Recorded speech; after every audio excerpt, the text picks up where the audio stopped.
A person's strengths are often their biggest weaknesses. And so that also means that their weaknesses can be their strengths.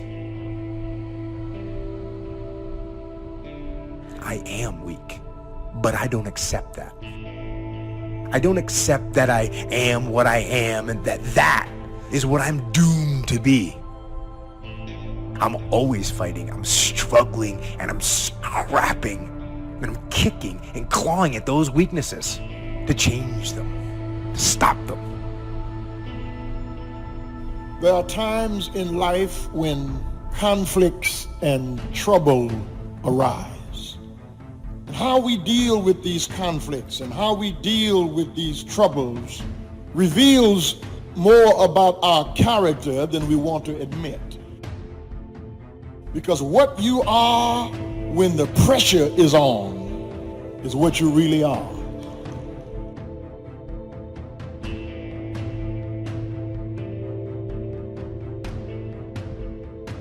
Let me tell you something, the stuff you've been through, don't pay it any attention. It is just a sign that the baby is coming. You're on the verge of birthing. You're about to give birth. I don't care whether you're 30, 40, 50, 60, 70. There's something down inside of you that's still kicking inside of you that wants to get out and it wants to live.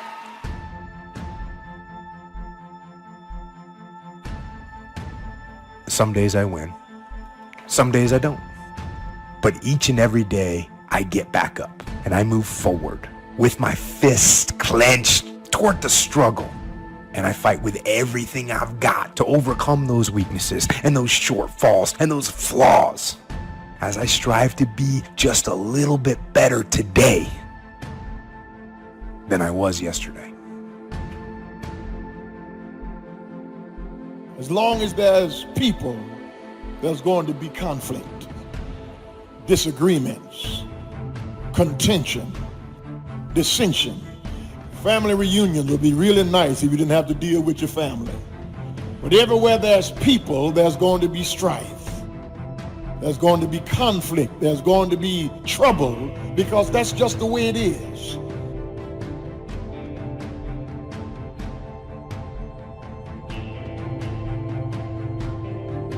Sometimes you can try so hard at something. Sometimes you can be so prepared, still fail. And with every time you fail, it's painful. I've often said a man's character is not judged after he celebrates a victory but by what he does when his back is against the wall.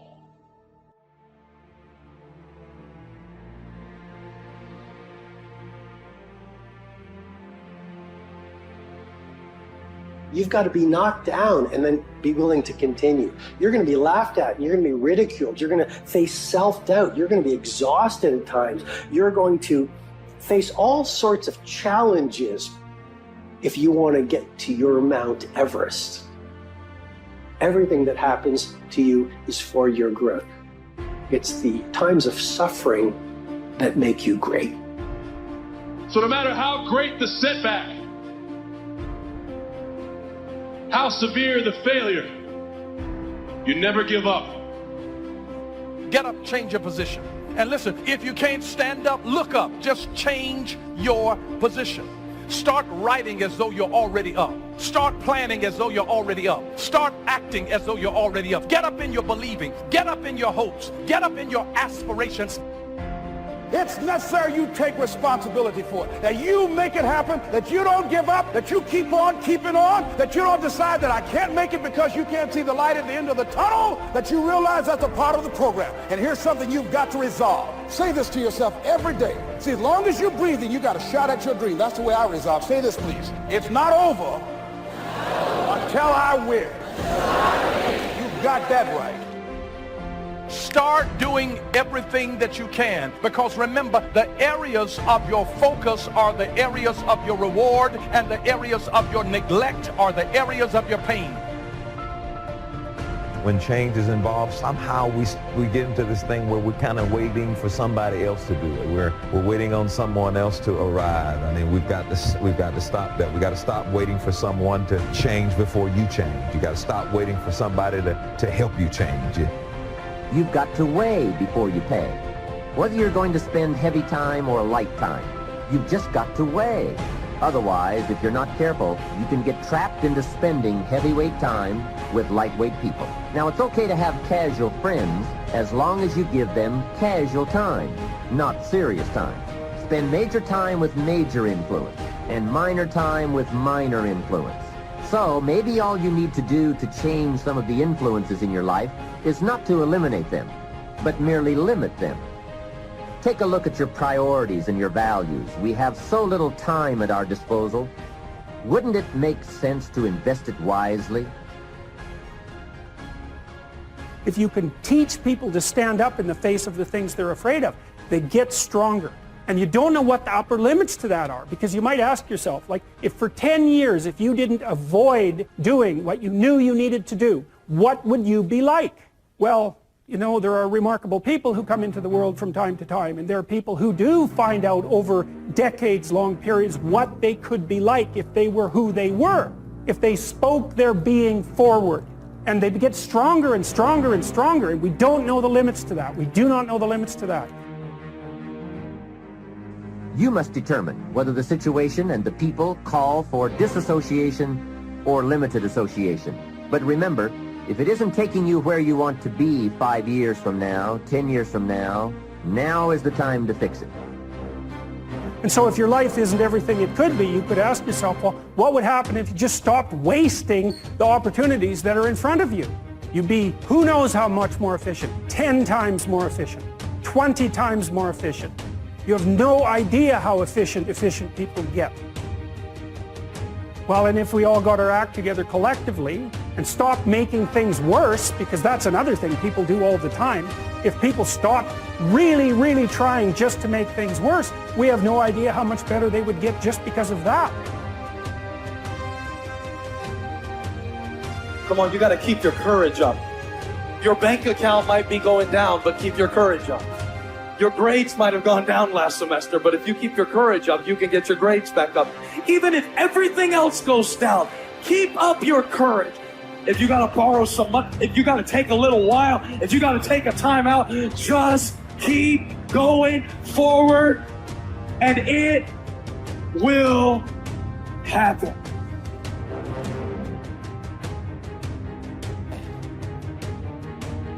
I want you to get some determination. I want you to put your shoulders back. I want you to put your feet down. I want you to understand that you can't choose what happens to you in life, but you always get to choose how you respond to what happens to you in life. I'm telling you, life is 10% what happens. It's really 90% how you react. You need to predetermine now your reactions, because it's not a question of if, it's a question of when. Storms will come. We have to learn patience. Patience is a virtue. Patience is the ability to wait with the right attitude. Because you're going to wait one way or another. The question is, will you be patient while you wait? And will you choose the right spirit in all seasons? You never give up. You pick yourself up. You brush yourself off. You push forward. You move on. You adapt. You overcome. That is what I believe.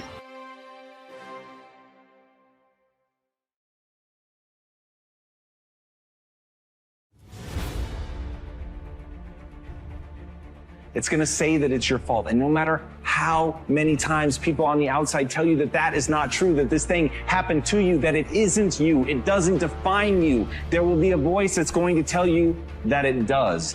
His mother said, well, you just must not realize how bad it is. Well, the reality is, he just made a decision. He decided that he was going to manage his state. Why? To sorry. You cannot keep depending on sorry. Better. Better. Much better And that's where you have to fall back on process. That's where you have to realize that you literally have to practice loving yourself and that it's okay, that no matter what happens, there is absolutely nothing that invalidates that you're worthy of your own love. But you've got to practice it. You've got to be willing to do it. You've got to be willing to put in the reps. You've got to know that it's not going to feel right, but you've got to know on the other side of that is a vision of your life where you actually do love yourself because you took the time to say it. You took the time to practice it. You took the time to sit there and feel stupid and say that you love yourself. And sometimes just putting in the work. Because he saw the alternative as much more painful. He said, look, I got one of two choices. I can feel bad emotionally about everything I've lost and just make my total life a mess emotionally and have more pain to add to my physical pain, or I can focus on what I'm going to do, which means I can at least focus on is what you need to do to get strong. So put in the work. I want you to burn into your nervous system the following statement because it is a fundamental truth of the human condition. It is literally the baseline physics of what it means to be a person. As Earl Nightingale said, we become what we think about. And that's an idea that I want you to hold firmly in your mind. That's something that I really want you to internalize. I really want you to stop right now. Whatever you're doing, I want you to stop, lean into this video and listen to what I'm saying. You will become what you think about. Really think about that for a second, as if it wasn't just a phrase, as if it's more than just words, as if it were a truth about how the brain works, because it is. You're going to become the thing that you think about. And I know that you're dwelling on a lot of negative shit. I know that you're carrying a lot of baggage with you. And I know that as you think about how things might go wrong, that you believe. About 8 years later, he's flying his airplane with 3 other friends in Colorado, and he made himself a rather big mistake. He didn't go through his checklist, and he didn't notice that there was frost that had developed on the wing. And when he took off, he crashed. 3 people walked away. He was not one of them. He was paralyzed from the waist down for life. So they cut off his toes since he didn't need them anymore and sewed them on his hands so he'd have something to be able to grasp things with. He's stuck in a wheelchair now for life. Of course, he doesn't look at his stuck in a wheelchair. In fact, you say at this point he must have given up, right? No. Even after his wife left him, he said, look, I don't want to be around a fried cripple. Even after all that, he still didn't give up. He turned around, and the city he was living in Colorado had some major problems. He decided to become the mayor of that town. After that, he decided to run for lieutenant governor of the state of Colorado. He placed 3rd in a group of 6, and he ran on the issues, not on a sympathy vote. Onward and upward. Doing all the things that will make you better depends on how you think, how you feel, what you do, how you proceed. But let sorry go. We don't need that. You don't need that. Don't be the sorriest person. Be the better person. Lift yourself up. Stop with the excuses. Stop doing things that you know that it's not right. Because you can't be rewarded for that. And he campaigned door to door. Now remember, this guy didn't look too terribly good. In fact, he used to wear a button that said, send me to the governor's mansion, and I won't just be another pretty face. Kind of a nice way to interrupt people's patterns and make them associate something new to you. Now, he didn't win the lieutenant governor's place. He still didn't give up. He now has his own radio show in Colorado, and he has found the woman of his dreams and remarried. So I've got to tell you that if you start to tell me, well, gosh, Tony, I got all these problems. It's hard to manage my state. Just think about W. Mitchell. When I look at somebody like Belushi and see all that he had, and I look at somebody like Mitchell, who seems to have all these challenges but is so happy, so successful, such a sense of possibility, it becomes clear to me that I have no excuse to ever not manage my state on a consistent basis. No matter how big the problems may seem, you're much better than anybody like that might ever hope to be. So how do we manage our states? Well, one, remember, I believe virtually everything in life comes down to why to first, then how to. There is no rewards in sorry. There is no rewards in pity. It's time to move on. It's time to be better. It's time to do what's right. Make it right. within you. Be strong every day of your life. Be productive every moment of your life. And from the bottom of my heart, do better, be better, and conduct your business. It's cruel and unusual punishment. And I was a little boy knocking on a door. Hello, would you like to buy a nice working television set? No money down? No! Bam! They slammed the door in your face. And a friend of mine that was working with me, they slammed the door in his face, and I looked back and he was going to the car. He said, I can't do this. And he sat down in the car and he said, you go ahead, I'll be here when you get back. Now he had a mother and father to take care of him. My mother was ill. I am adopted. I was hungry. I had to go on. I learned something about myself. That when you step into your fears, somebody said, it was Winston Churchill, he said that courage is going from failure to failure without losing enthusiasm. When you step into your fears and continue to push yourself to go on, something happens for you. It will enable you to transcend yourself. I went to the next door. You like to buy a nice working television? No! Bam! Went to the next one. No! Bam! After a while, I no longer took it personal. And I began to play a game. I said, well, I know there's a yes out here somewhere, and I'm going to keep on till I find it. You're learning. And when you're learning, you are growing. You are growing to be something unique. You are growing to serve a purpose. Do not let failure confuse your opportunities. Let failure serve its purpose. Nothing happens overnight. It is a process. And the time will come where you will reflect on the many failures that you have embarked on. And for that, you will become greater than you was yesterday. So keep up the good fight. Keep pushing forward and learn from the failures and move forward with a purpose. For purpose is within you, and only failure is there to teach you. And I'm not going home until I do. And I continue to knock on doors. And then somebody eventually would say yes. And I said, are you sure? And I would go in there and I would get the sale. When you have something you want to do, if you don't develop the courage to do that which has been given you to do, and you spend a lot of time going around trying to convince other people or trying to get their approval, what will happen is that you will lose your nerve. And other people will convince you that what you're doing doesn't have any value, and you'll give up on your dream. It's an interesting thing about life, I've also found, that if you don't have the courage to act, sometimes and particularly if you have something special to do, life will move on you. Abraham Maslow said that life is about growth. And he said, you could either go back to your comfort zone, and there you won't find any growth, or you must be willing to go forward and face your fears again and again and again.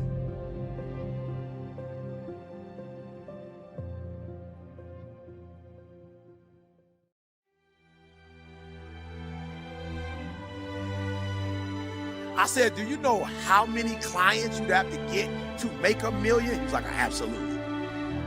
I was like, man, we're getting somewhere now. But as Stephen Hawking said, when you complain, nobody wants to help you. So what are you made of?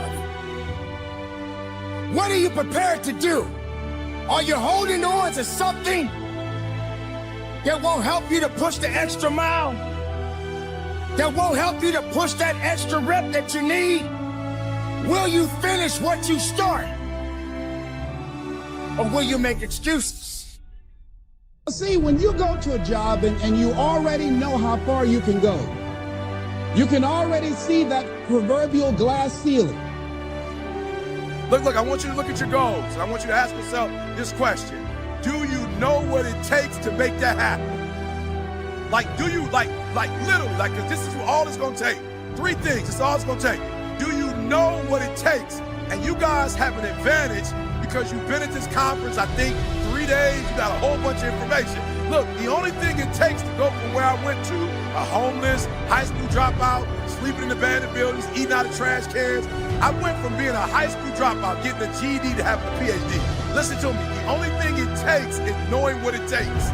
So one day I woke up and was like, okay, E, stop talking about what you don't have You need to know what you don't know so you can get to where you're trying to get to. Listen to me, guys. I'm real simple. The first thing I'm going to ask you, do you know what it takes? That's it. There are many things in your life you have every reason to complain about. You have every reason to be upset by the things that have happened to you. The most sinister thing about excuses is they're valid. There's a million reasons why you should be able to give up. There's a million reasons why you shouldn't need to try. That thing that broke you, you should be allowed to just sit on the ground. And here's the thing, that's your right. You have every reason to do it. And maybe people won't even think less of you. But here's the truth. You either become weaker or stronger in the places that broke, and that's a choice of how you react moving forward. The great news is, the best thing that you could do to become stronger is love yourself. And as Kamal Ravikant said, loving yourself is a practice. People think that it's something that's going to feel right, that it's going to feel natural, that you're just going to turn inward and there it is, the spark of love and joy for yourself, inside yourself. But the truth is that's just not the human experience. That's not the way that it works. There's going to be a voice inside your head and it's going to blame you. Now, if you know what it takes, that's great. You mark it off. So now, we're doing real estate. I'm doing solar. Like, I got a lot of stuff going on. And I remember before being in that room with Warren Buffett, I never even thought about making that kind of money. I never thought about making money. But I was sitting in the room with Warren Buffett. A friend of mine, Dan Gilbert, he invited me to the meeting. I'll never forget. He called me it was during December, Christmas, this before Christmas. He called me, he's like, "Hey, what you doing tomorrow?" I'm like, "Oh, what's going on?" He's like, "I've got Warren Buffett here and probably about 30 other guys." I'm like, "What do you mean what's going on? You bringing Warren Buffett, nothing going on." What was I doing? You know what I'm saying? What was I doing that was that important that I'm not going to be in the room with Warren Buffett? So I get in the room with Warren Buffett, and what blows my mind is that he's you. I just unleashed all your dreams and goals. All your dreams and goals. Look, there are those of you who watch people on TV and you go, oh, and you admire them and you love them. And some of you watch so much TV because you really want to live your dreams through somebody else. You're not ready to do it. It's going to say that it's your fault. And no matter how many times people on the outside tell you that that is not true, that this thing happened to you, that it isn't you, it doesn't define you, there will be a voice that's going to tell you that it does. And that's where you have to fall back on process. That's where you have to realize that you literally have to practice loving yourself and that it's okay, that no matter what happened, there is absolutely nothing that invalidates that you're worthy of your own love. But you've got to practice it. You've got to be willing to do it. You've got to be willing to put in the reps. You've got to know that it's not going to feel right, but you've got to know on the other side of that is a vision of your life where you actually do love yourself because you took the time to say it. You took the time to practice it. You took the time to sit there and feel stupid and say that you love yourself. And sometimes just putting in the work is what you need to do to get strong. So put in the work. What is it going to take for you to wake up and realize that in this place, there is no easy. Easy is not the way to go. You can't get strong being easy. You can't get faster being easy. You can't be the best makeup of yourself being easy. Easy won't pay your bills. You can't cash that check being easy. Hard work, determination is the key when you in this place of business. Are you truly ready to show up? Because if you're not ready, you came to the wrong place. Because in this place, see, when you're going someplace and you already know how much you're going to make, you already know how far you can go, you're in a dead-end position. It erodes your self-esteem. It lowers your sense of yourself. It creates an inner turmoil. It creates an emptiness in you. So I say that your life is worth finding what it is that you're supposed to do. And I'm not saying quit your job. I'm saying find it and do just a little bit of it. Just start working at it just a little bit, but do find out what your work is and hold on to it and don't let your dream go. Don't let it go. See, and here's something else I want you to begin to look at. Why is it that most people don't pursue their dreams or don't do better than what they're doing if they're capable of doing it? I think that many of us don't go the next step because we don't know what to do yet. And I say that the reason that we don't even explore the possibility of what to do is because subconsciously we don't believe that it can happen for us, and we don't believe that we deserve it. Every individual has to get that blood pumping. Every individual has to go further than they've ever gone in their life. Because accountability must be attached to your purpose of why you showed up here.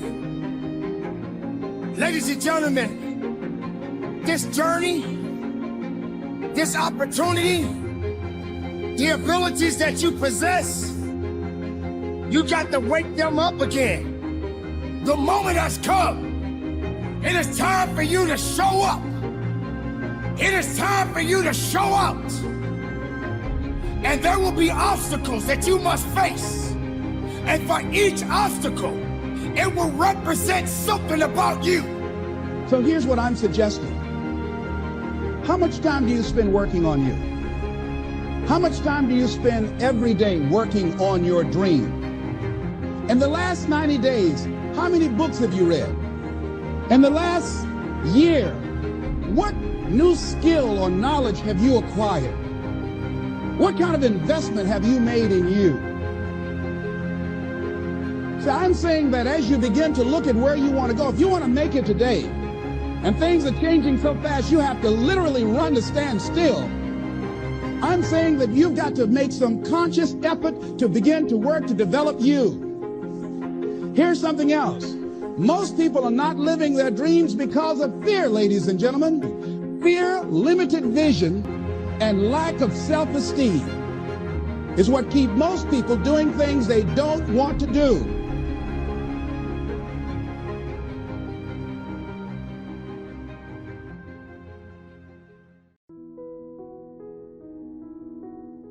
My relationship with my boss, regardless of who my boss was, regardless if my boss was great or my boss was horrible, my relationship was always the same. I was going to build a relationship where they trusted me. They gave me what I needed to do my job, and then they let me do my job. That's the relationship I always had with all my bosses, right? But that same methodology and concept can absolutely be applied to other organizations that you're supposed to work with. So whether it's the Army, whether it's the Marine Corps, whether it's the Iraqi soldiers, whether it's the MPs, whether it's the Intel people, that the Intel organization that you're working with, no matter what the organization, you can build a relationship. Again, might you love that organization? No, you might not. And where I see this all the time, we see it all the time now, is with businesses. Because guess what? There's no business that's standalone, or I should say there's very few that are completely vertically integrated businesses. I mean, like at Origin, right? We're pretty vertically integrated, but guess what? We don't grow the cotton. Like, we don't do that. We don't grow cotton. But guess what? We have a good relationship with the people that grow cotton. We have a good relationship with the people that dye the cotton. So we build those relationships with those other people. Now, I work with businesses where there's a supplier that they don't like.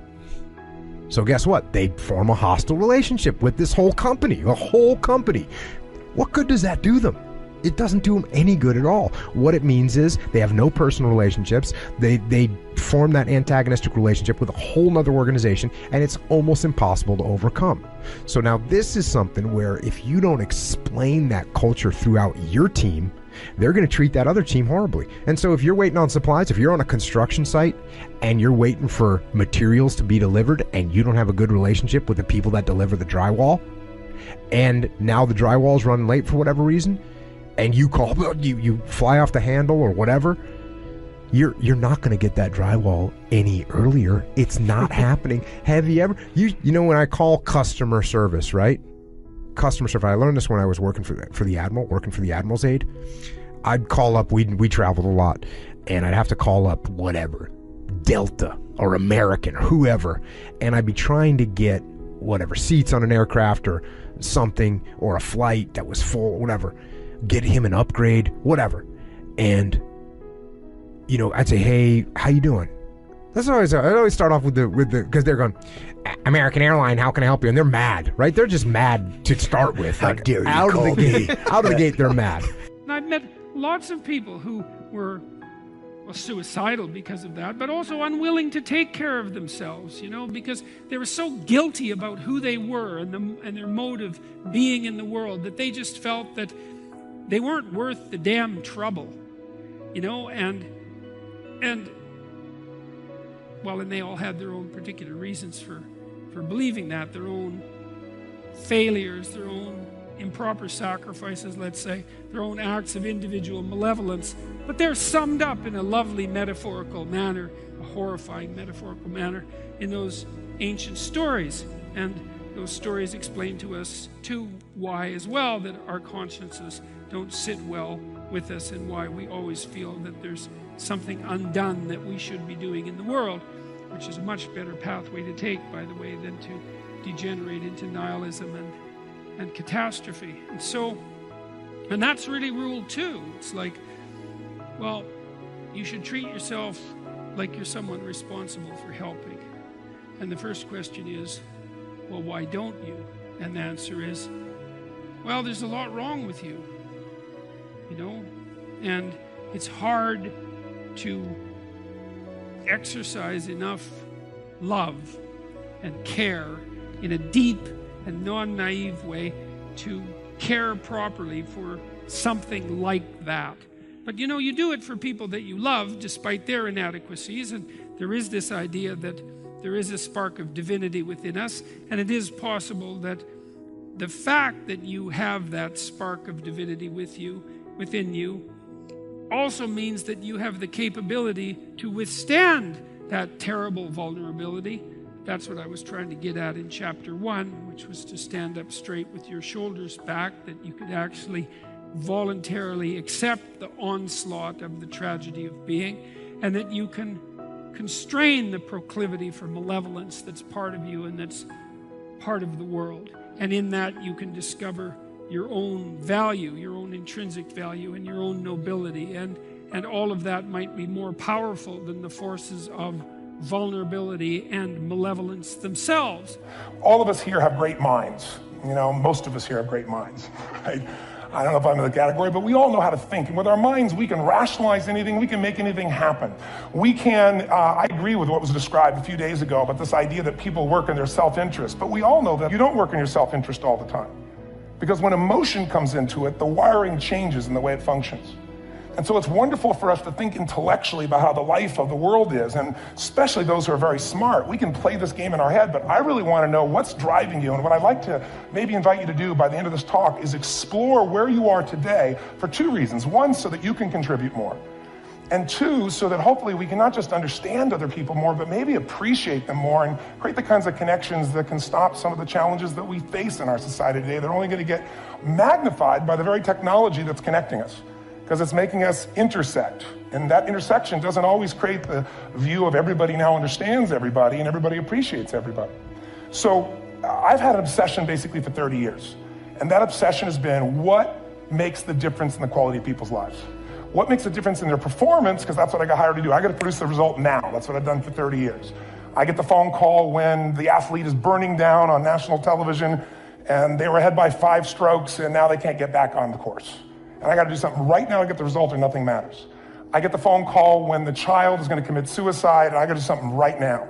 And in 29 years, I'm very grateful to tell you I've never lost one in 29 years. It doesn't mean I won't someday, but I haven't done it. And the reason is an understanding of these human needs that I want to talk to you about. So when I get those calls about performance, that's one thing, like how do you make a change? But also, I'm looking to see what is it that's shaping that person's ability to contribute, to do something beyond themselves. So maybe the real question is, you know, I look at life and say there's 2 master lessons. One is there's the science of achievement, which almost everyone in this room has mastered to an amazing extent. That's how do you take the invisible and make it visible, right? How do you take what you dream about and make it happen, whether it be your business, your contribution to society, money, whatever it is for you, your body, your family. But the other lesson of life that is rarely mastered is the art of fulfillment. Because science is easy, right? We know the rules. You write the code, you follow those, and you get the result. Once you know the game, you just, you up the ante, don't you? But when it comes to fulfillment, that's an art.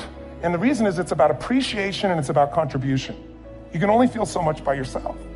So I've had an interesting laboratory to try to answer the question of the real question, which is what's the difference in somebody's life if you look at somebody like those people that you've given everything to, like all the resources they say they need. You gave them not a $100 computer, you gave them the best computer. You gave them love, you gave them joy, you were there to comfort them. And those people very often, and you know some of them I'm sure, end up the rest of their life with all this love, education, money, and background, spending their life going in and out of rehab. And then you meet people that have been through ultimate pain, psychologically, sexually, spiritually, emotionally abused, and not always, but often they become some of the people that contribute the most to society. So the question we got to ask ourselves really is, what is it? What is it that shapes us? And we live in a therapy culture. Most of us don't do that, but the culture is a therapy culture. And what I mean by that is the mindset that we are our past. And everybody in this room, you wouldn't be in this room if you bought that theory, but most of society thinks biography is destiny. The past equals the future. And of course it does if you live there. But what people in this room know, and what we have to remind ourselves though, because you can know something intellectually, you can know what to do and then not use it, not apply it. So really what we got to remind ourselves is decision is the ultimate power. That's what it really is. Now, when you ask people, have you failed to achieve something? How many have ever failed to achieve something significant in your life? Say, I. But if you ask people, why didn't you achieve something? Somebody who's working for you, or a partner, or even yourself, and you failed to achieve a goal, what's the reason people say they failed to achieve? What do they tell you?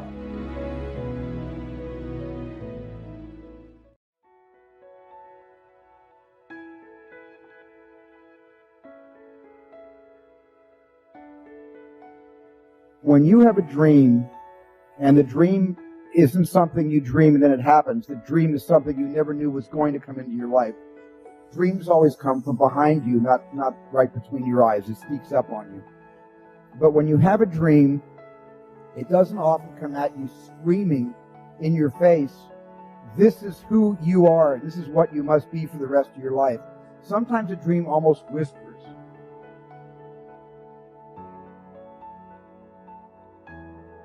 And I've always said to my kids, the hardest thing to listen to, your instincts, your human personal intuition, always whispers, it never shouts. Very hard to hear. So you have to, every day of your lives, be ready to hear what whispers in your ear. It very rarely shouts. There is no passion to be found playing small and settling for a life that's less than the one you're capable of living.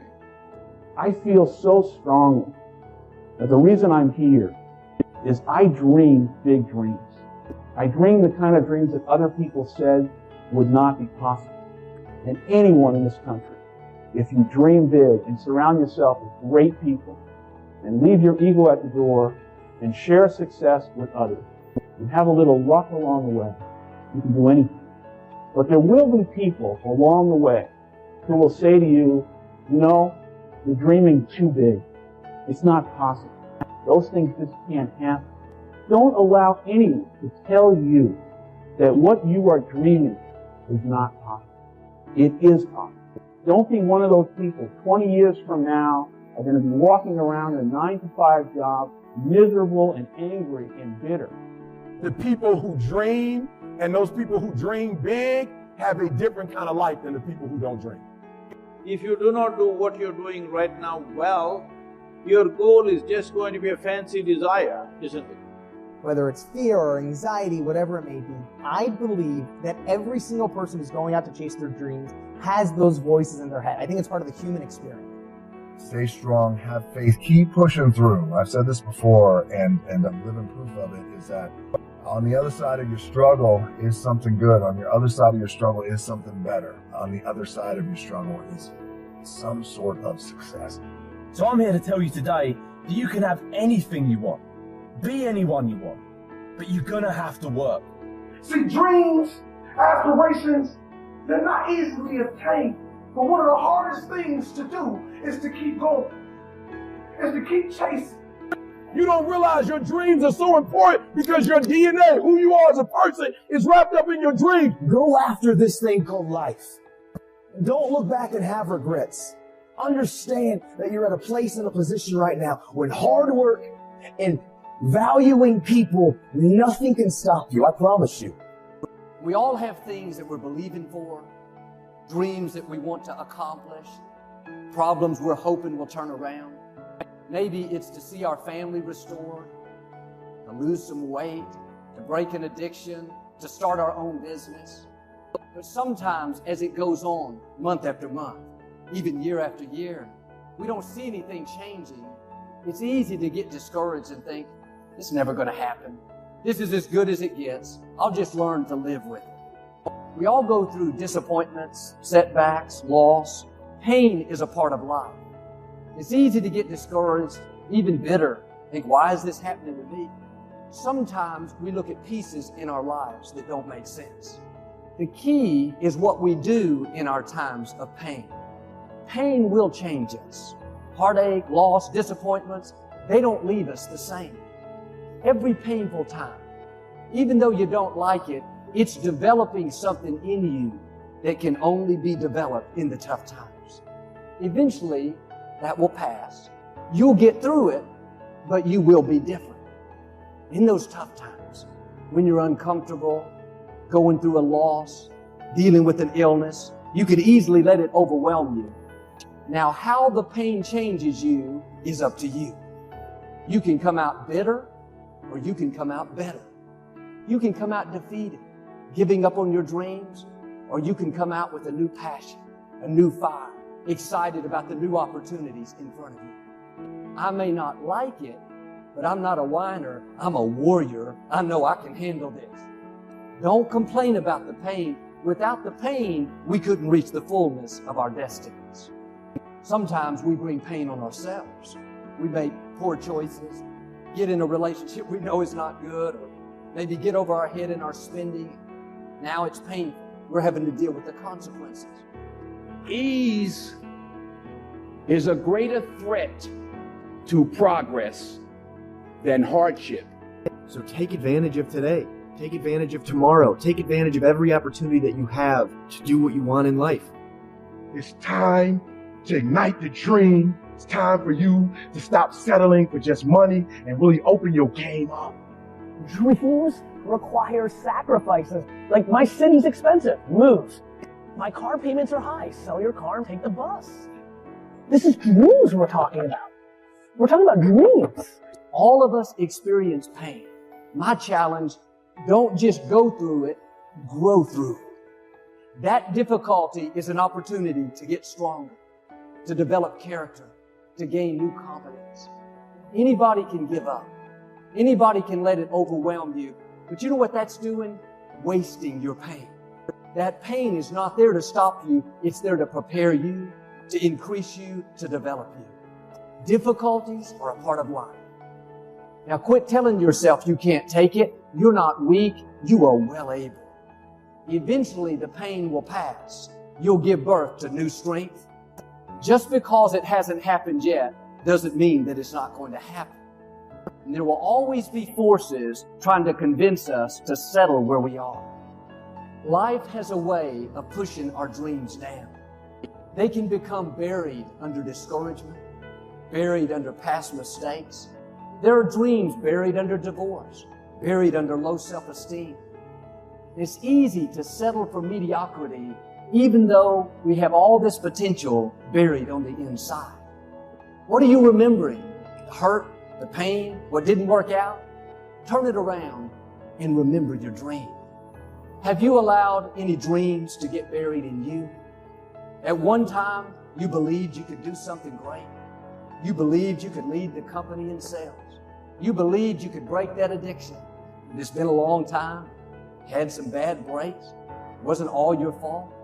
You could easily settle where you are. Nobody would fault you. The enemy would love to deceive you into burying your dream, thinking that it's never going to work out. Don't believe those lies. It's not too late to become all that you were created to be. Every time you remember your dream, you're removing some dirt. You're digging it back out. The true mark of a champion is even though some dirt gets thrown on your dream, instead of letting it get buried, you keep shaking it off. You keep moving forward. You've got to figure out what it is that actually makes you feel alive. And if you understand that the game that you're playing is actually a game of brain chemistry, and that nothing else matters, there's no objective truth, there's no one path to glory, there's no one life for you to live. There's only the subjective truth, the thing inside you, that gut instinct, that voice that whispers to you. You've got to learn to trust that. You've got to learn to trust it by building it up. You've got to learn to trust it by taking actions and gut checking yourself and asking, is that me? Is that who I want to be? Or is that somebody else, cultural voice, my parents, my lover, whatever, trying to speak through me? And as Harley Davidson said, when writing the story of your life, don't let anyone else hold the pen.